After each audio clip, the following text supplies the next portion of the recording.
नमस्कार। कभी सोचा है कि सिर्फ 7 सालों के अंदर कोई एक इंसान भारत की पूरी एडमिनिस्ट्रेटिव मशीनरी को कैसे बदल सकता है? आज हम बात करने वाले हैं लॉर्ड कॉर्नवालिस की, जिन्होंने 1786 से 1793 के बीच गवर्नर जनरल रहते हुए ठीक यही कर दिखाया था। उनके फैसलों ने ना सिर्फ उस वक्त बल्कि आने वाले सैकड़ों सालों के लिए भारत के प्रशासन, न्याय और रेवेन्यू सिस्टम की दिशा ही बदल दी। तो यही सबसे बड़ा सवाल है कि आखिर कॉर्नवालिस ने इतने कम समय में इतने बड़े और इतने गहरे बदलाव किए कैसे? उनके इस छोटे से कार्यकाल ने भारत की प्रशासनिक बुनियाद पर एक ऐसी छाप छोड़ी जो आज भी दिखाई देती है। चलिए आज इसी कहानी की परतों को खोलते हैं और समझते हैं कि ये सब हुआ कैसे और क्यों। तो इस पूरी कहानी को समझने के लिए हमने इसे 5 हिस्सों में बांटा है। सबसे पहले देखेंगे कि कॉर्नवालिस जब आए तो उन्हें विरासत में कैसा भारत मिला। फिर बात करेंगे उनके सबसे मशहूर सुधार परमानेंट सेटलमेंट की। उसके बाद उनकी प्रसिद्ध कॉर्नवालिस कोड पर नजर डालेंगे। फिर सिविल और पुलिस रिफॉर्म्स को समझेंगे और आखिर में देखेंगे कि कॉर्नवालिस की विरासत का असल मतलब क्या है। देखिए, जब लॉर्ड कॉर्नवालिस भारत पहुंचे तो ईस्ट इंडिया कंपनी का सिस्टम आप कह सकते हैं पूरी तरह से चरमरा चुका था। हर तरफ करप्शन था। कंपनी के अधिकारी अपना प्राइवेट बिजनेस चलाकर अपनी जेबें भर रहे थे। अदालतों का तो ये हाल था कि केस सालों साल चलते रहते थे और कंपनी की आमदनी का कोई पक्का जरिया ही नहीं था। इन्हीं सब बड़ी बड़ी परेशानियों को देखकर कॉर्नवालिस को समझ आ गया कि यहाँ छोटे मोटे नहीं बल्कि बड़े और कड़े सुधारों की जरूरत है। अब देखिए, कॉर्नवालिस का सबसे पहला फोकस था कंपनी की खाली होती तिजोरी को भरना। इसके लिए उन्हें एक ऐसा रेवेन्यू सिस्टम चाहिए था जिस पर भरोसा किया जा सके, जिससे एक फिक्स्ड इनकम आती रहे। और यहीं से जन्म हुआ उनके सबसे चर्चित और शायद सबसे विवादास्पद सुधार का, जिसे हम स्थायी बंदोबस्त या परमानेंट सेटलमेंट के नाम से जानते हैं। तो ये परमानेंट सेटलमेंट था क्या? इसे आसान भाषा में समझिए। सरकार ने जमींदारों से एक डील की। डील ये थी कि आप हमें हर साल एक तय रकम लगान के तौर पर देंगे और ये रकम हमेशा के लिए फिक्स हो गई है।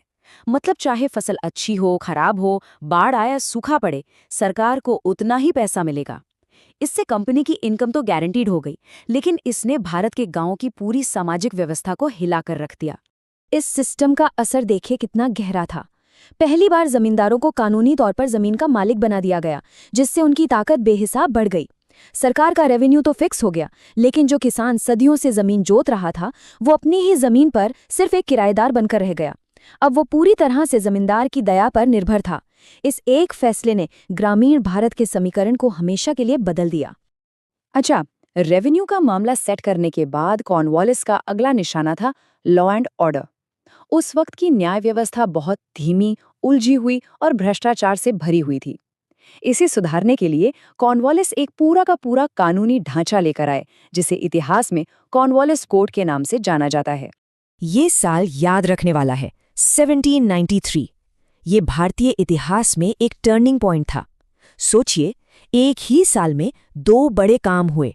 एक तरफ जमीन का कानून बदला गया, यानी परमानेंट सेटलमेंट लाया गया, और दूसरी तरफ न्याय का पूरा सिस्टम बदल दिया गया। कॉर्नवालिस ने एक ही झटके में एडमिनिस्ट्रेशन के 2 सबसे बड़े पिलर्स को नए सिरे से खड़ा कर दिया। इस कोड का सबसे क्रांतिकारी आइडिया था शक्तियों का बंटवारा, यानी सेपरेशन ऑफ पावर्स। कॉर्नवालिस ने साफ कर दिया कि जो अधिकारी रेवेन्यू इकट्ठा करेगा, यानी कलेक्टर, वो जज बनकर फैसला नहीं सुनाएगा। उन्होंने एडमिनिस्ट्रेशन और जस्टिस को एक दूसरे से बिल्कुल अलग कर दिया। ये रूल ऑफ लॉ की तरफ एक बहुत बड़ा कदम था, जिसका मतलब था कि कानून सबसे ऊपर है, यहाँ तक कि कंपनी के अधिकारियों से भी। इतना ही नहीं, उन्होंने अदालतों का एक पूरा पिरामिड बना दिया, नीचे से लेकर ऊपर तक। जमीन जायदाद के मामलों के लिए सिविल कोर्ट्स, जिन्हें दीवानी अदालतें कहते थे, और मारपीट, चोरी, डकैती जैसे क्रिमिनल केसों के लिए फौजदारी अदालतें। मकसद साफ था, लोगों को न्याय के लिए भटकना न पड़े और हर केस की सुनवाई उसके लिए बनी सही अदालत में हो। तो रेवेन्यू सेट हो गया, अदालतें बन गईं। अब कॉर्नवालिस ने उस मशीनरी पर काम शुरू किया जो इन सब नियमों को असल में लागू करती, यानी सिविल सर्विस और पुलिस। उनका सपना एक ऐसी ब्यूरोक्रेसी बनाने का था जो इतनी मजबूत हो कि उसे स्टील फ्रेम यानी इस्पात का ढांचा कहा जाए। एक ऐसा ढांचा जो भारत में ब्रिटिश साम्राज्य को सदियों तक संभाले रखे। तो सवाल है, ये किया कैसे गया? सबसे पहले उन्होंने करप्शन की जड़ पर हमला किया। अधिकारियों की सैलरी इतनी बढ़ा दी कि उन्हें रिश्वत लेने की जरूरत ही ना पड़े। लॉ एंड ऑर्डर के लिए हर जिले में थानों का एक नेटवर्क बनाया गया, जिसका इंचार्ज एक दरोगा होता था। लेकिन इन सब सुधारों का एक दूसरा स्याह पहलू भी था। कॉर्नवालिस को भारतीयों पर बिल्कुल भरोसा नहीं था, इसलिए उन्होंने तय कर दिया कि सारे ऊंचे और जिम्मेदारी वाले पद सिर्फ यूरोपियंस के लिए ही होंगे। तो कुल मिलाकर कॉर्नवालिस की विरासत क्या है?